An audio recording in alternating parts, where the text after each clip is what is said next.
Well, for more on this and the latest in the investigation into the second assassination attempt in West Palm Beach, we're joined now by Florida Attorney General Ashley Moody. Ashley, thank you for taking time. Let's start with, what can you tell us? What's the latest with Florida's investigation? Yeah, as you know, after the second attempt on President Trump's life, with generally the same things leading up to it, lack of strategic planning and then follow through on advancing a site, Ron DeSantis, our governor here in Florida, and I announced that we would be doing our own separate investigation for violations of Florida law. And let me just back up, because I think this is very important for folks who aren't fully aware of the different jurisdictions of federal and state laws. They each have their own set of laws, and the elements of those crimes may be different, and each of those jurisdictions has the ability to move forward with their own investigations. And in light of the public scrutiny on some of the FBI investigations and the DOJ going after President Trump, Governor DeSantis and I felt like this was very important, not just for Floridians, but for Americans, that we conduct our own investigation into this, what we would allege is an attempted murder, if that's where the evidence leads. And we have set off to do that this week. And Ashley, you've described this as a dual track investigation, if you will. Is the federal counterparts, is the federal government being cooperative and transparent with this dual track investigation?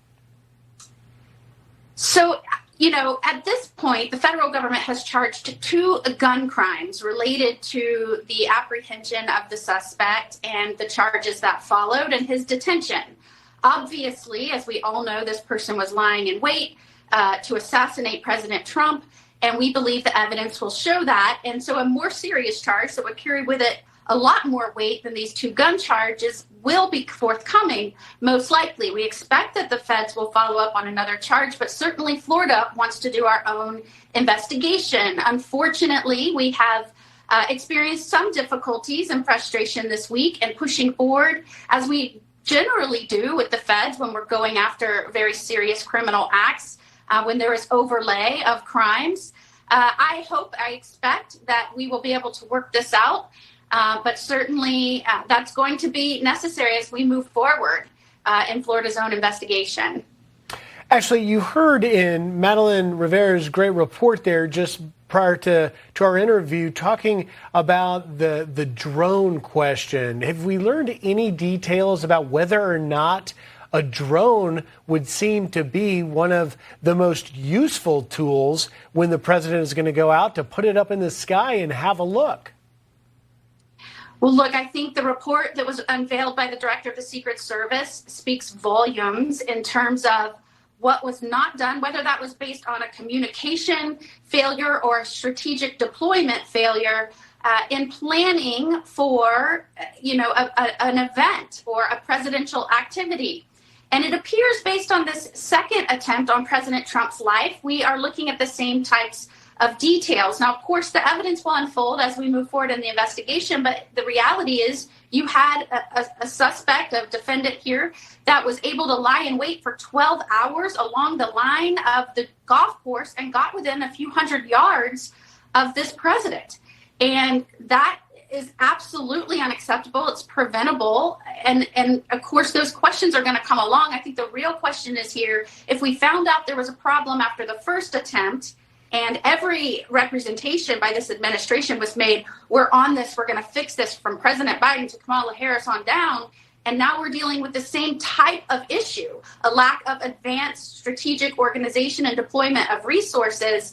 You know, fool me once, shame on me. Fool me once, shame on you. Fool me twice, shame on me. And I think that's what this administration has to grapple with, the lack of organizational leadership and making sure that we can prevent folks from getting that close to the president or within the line of sight of the president.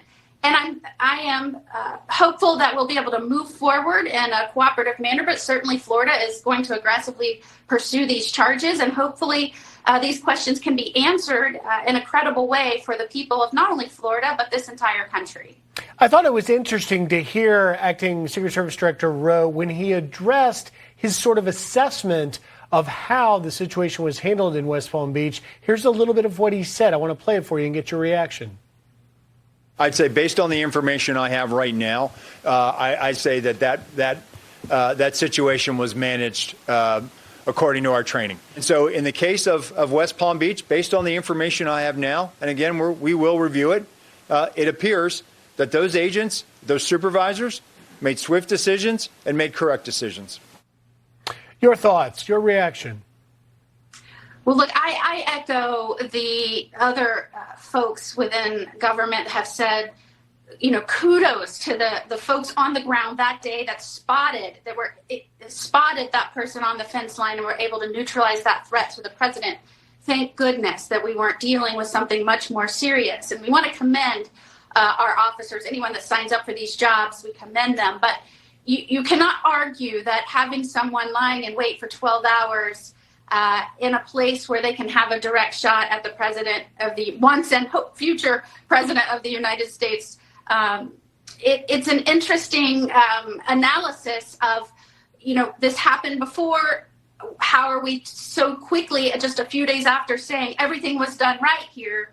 Obviously, this is something that should never have happened. And having the right organizational leadership and strategy leading up to these events is incredibly important. And I think that the investigations moving forward will show that there's always room to improve here. I'm guessing that the Secret Service will realize that as well. And lastly, and we look forward to Florida's report on your investigation to find out what you've learned. I just want to ask you lastly, Madam Attorney General, we've heard this environment we're in now, 45 days to go, that we're in a dynamic threat environment. How concerned are you that enough is being done the next time that former President Trump takes to his golf course or a situation similar to it? I think there's a lot of scrutiny now on this issue. I think the American public is right to be cautious and scrutinizing whether or not all of the precautions are being made to protect this presidential nominee and our former president, Donald Trump. That is why we believe it is so important that the federal government, instead of obstructing or frustrating Florida's efforts to be transparent and provide trust to these investigations, they should work with us, provide us evidence, provide us access. That is not just good for Florida and the evolution of our prosecution. It is good for this country and for their credibility. I believe it would do a world of good for the DOJ, for the FBI, for the Secret Service to embrace Florida's independent investigation and our own prosecution. That more than anything will bring a lot of credibility to this effort moving forward, and I think assurances to the American people. Well, and faith in the system certainly is what the American people need. We look forward to the results of your investigation. Florida Attorney General Ashley Moody, thank you for taking time today. Of course. Great to be with you.